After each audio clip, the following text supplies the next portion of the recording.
And I'll give you some examples of how distorted these things get. We have a whole range of departments, and I'm sure it's the same here, and I see the Treasury people at the back, that administer grants. I talked about those grants. Well, most of the grants are small piddling amounts that take more time to administer than they actually deliver in outcomes. And in fact, you can't even measure the outcomes. I got myself into real trouble in New South Wales, and this went national. All the left-wing press got very upset with me because I refused, and it's a serious issue. It has to do with sexual assault of children in the Aboriginal community, and I had people coming to a meeting saying, "Look, you've got to fund these programs." I said, "Well, hang on a minute. We've been funding programs for years, but the incidence still goes up. Something isn't working. I'm happy to fund the programs if you can audit these other programs to see which ones we get rid of." And that was outrageous. I mean, from their point of view, and they went out and leaked it, and you have the normal political controversy. What they wanted was funding on top of that. No attempt to quantify or to understand whether these programs work. And you see this across government departments. Anybody that tells you that a grant is for 1 year or 2 years doesn't know how government works. Those grants stay forever because you've built up a constituency and an interest group that will fight for that and cause political embarrassment. So it does come to a debate in the public domain about what government should do. Now, I'm very supportive of a proper social safety net. I think we all, particularly in this country, can afford that, and I don't think there's an issue with that. But how that applies does need to have some scrutiny, and it does need to have some political debate around it. And I don't mean the sort of tabloid stuff about bludgers that won't take up jobs. I'm talking about serious considerations of what do you expect out of a social welfare system. I was once offered the housing portfolio. I can say this now because I'm not standing for election, and I refused it because I said to him, I don't believe in public housing. And the Premier was shocked, thought I was off another planet. I said, look, I believe in public accommodation, short term, temporary, but why do we have a public housing department that continues to keep people in homes when they're at the point where they can fund their own homes? I said to the Premier, I said, look, our housing policy should be a job and a mortgage. I mean, they looked at me as if I was strange, but we have more and more of that creeping into the system. And again, in the context of what I've said, it's unsustainable. I just want to move onto the stimulus because there's been a lot of nonsense about that, and I think it does fit into what I'm talking about.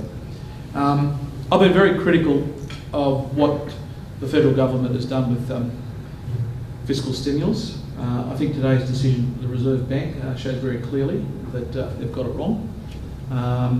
Here we are with the largest stimulus package, as the Prime Minister boasts, in the OECD, and the only economy that has a central bank that's moving interest rates in up rather than down, at a time when we're still rolling out the bulk of the stimulus. Now, if somebody could explain to me how that makes sense, well, good. I'll nominate you for one of those bogus Nobel Prizes in economics that they hand out to people that shouldn't have them.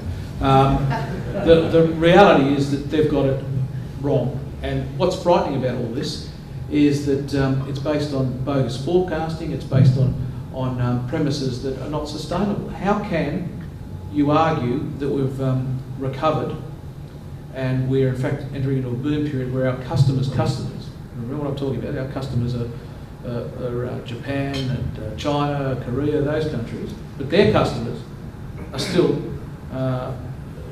barely bottomed out in terms of the recessionary cycle. So I have some real concerns about the Reserve Bank getting it wrong again. I don't blame the Reserve Bank this time. I blamed them last time when they were putting up interest rates to slow the Western Australian and Queensland economy at the expense of New South Wales and Victoria and probably here. The reality is that they're left in no room. And this, what the government should do is now revise what it's doing in terms of stimulus. At the time, I wrote an article for The Australian. I predicted that particularly the so-called education revolution would be problematic. I know, being around government departments, how difficult it is to manage their own internal capital program. You know, they can't even get that right. And I'm talking for their agencies, and yet they were going to embark on this massive program of just throwing money at everything. In some cases, and they've been in the press, you know, pulling down school halls to put new ones up because they had to spend the money. It is a nonsense to continue this. It needs to be revised. The real education revolution that we need to look at is the education revolution that deals with what happens inside the buildings. And the issue there is very simple. You cannot have an education revolution unless principals have the ability to run their schools. And I mean really have the ability to run their schools. That means that they are able to hire fire staff, have some accountability back to parents, and have that in a way that is consistent, certainly with the national curriculum, but in a way that's measurable and there's accountability. That's what the government should do with its funding.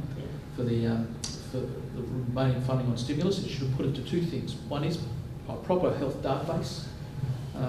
Billions of dollars could be utilised to do that and start the process of starting to manage our hospitals and get our hospitals in a position where we, as taxpayers, can know what's occurring in those hospitals in terms of management. And secondly, looking at changing the nature of the education relationships. It will never happen at a state level.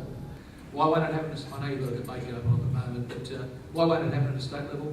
Largely because of the influence of teaching unions, and worse still, the fact that most of our parliaments, particularly on the Labor side, have a disproportionate number of teachers as parliamentary representatives, and I've seen it time and time again that they're very effective in running those campaigns. But for the sake of that productivity component, I dealt with the public sector productivity, we've got to look at reforms, but the public sector, the private sector productivity requires a proper education revolution, and that does require us to start to get control of these learning institutions in a way that gives us measurable outcomes, and outcomes that certainly the parents have a role in. I just want to, on the fiscal stimulus, make a point. Keynes has got a famous quote about, that I thought I had it, but you all know it. It's the one about policymakers being captured by old, outdated economic theories, and he does it in more colourful language. The irony of that is, of course, is that that's precisely what's happened to Keynes.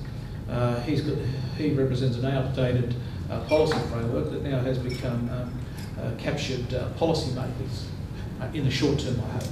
And you might say, oh, I'm being a bit hard on Keynes. I like Keynes, and I think he did a lot of good work. I think some of his earlier stuff was better than some of his later stuff. But the context I want to talk about it is this. We have had a Keynesian revolution. All of our state budgets are Keynesian. The Prime Minister is talking nonsense when he says that free market economics has taken over the management of both public services and the sort of greed paradigm that exists in the private sector. The reality is, and it's easy to do, I pulled out the numbers this afternoon just because I knew I was coming here. If you actually look at government spending, and I don't have the Australian numbers, but I do have the British and American numbers. If you actually look at the size of the public sector when Keynes was writing, and certainly at the time of the Great Depression, the public sector, in the UK, in 1929 was about 23%. That's very high. In the US, it was around 11% national income, the share of GDP. What is it today? I mean, in all of these countries, it's 30 to 40%. The reality is our budgets represent that framework.